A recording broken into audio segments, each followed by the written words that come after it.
Today, as Americans, we grieve the brutal murder, a horrific massacre of dozens of innocent people.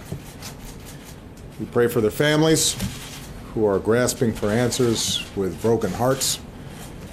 We stand with the people of Orlando who have endured a terrible attack on their city.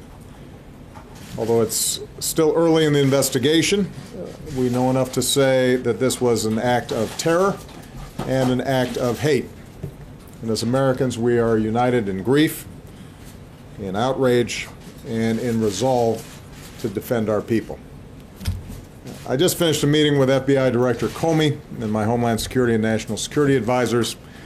The FBI is on the scene and leading the investigation in partnership with local law enforcement. I've directed that the full resources of the federal government be made available for this investigation. We are still learning all the facts. This is an open investigation. We've reached no definitive judgment on the precise motivations of the killer. The FBI is appropriately investigating this as an act of terrorism, and I've directed that we must spare no effort to determine what, if any, inspiration or association this killer may have had with terrorist groups. What is clear is that he was a person filled with hatred. Over the coming days, we will uncover why and how this happened, and we will go wherever the facts lead us. This morning I spoke with my good friend Orlando Mayor Buddy Dyer, and I conveyed to him the deepest condolences of the American people. This could have been any one of our communities. So I told Mayor Dyer that whatever help he and the people of Orlando need, they are going to get it. As a country, we will be there for the people of Orlando today, tomorrow, and for all the days to come.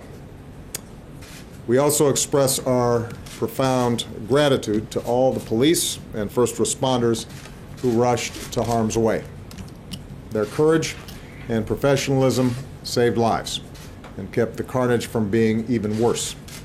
It's the kind of sacrifice that our law enforcement professionals make every single day for all of us, and we can never thank them enough.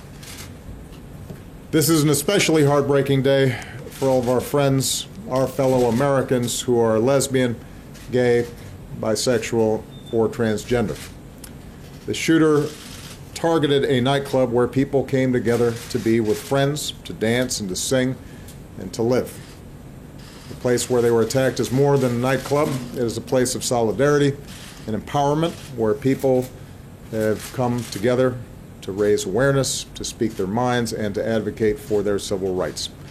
So this is a sobering reminder that attacks on any American, regardless of race, ethnicity, religion, or sexual orientation, is an attack on all of us and on the fundamental values of equality and dignity that define us as a country. And no act of hate or terror will ever change who we are or the values that make us Americans.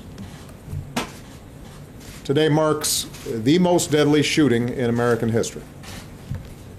The shooter was apparently armed with a handgun and a powerful assault rifle.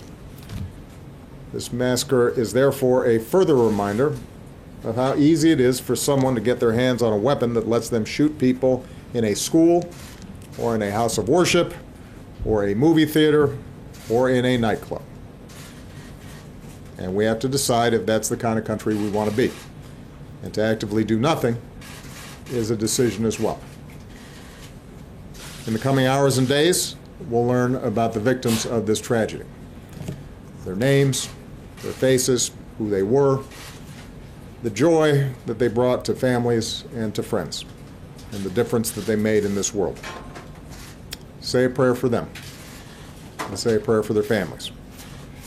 That God give them the strength to bear the unbearable, and that He give us all the strength to be there for them, and the strength and courage to change. We need to demonstrate that we are defined more as a country by the way they live their lives than by the hate of the man who took them from us. As we go together, we will draw inspiration from heroic and selfless acts. Friends who helped friends, took care of each other, and saved lives. In the face of hate, and violence, we will love one another. We will not give in to fear or turn against each other. Instead, we will stand united as Americans to protect our people and defend our nation and to take action against those who threaten us. May God bless the Americans we lost this morning. May He comfort their families. May God continue to watch over this country that we love. Thank you.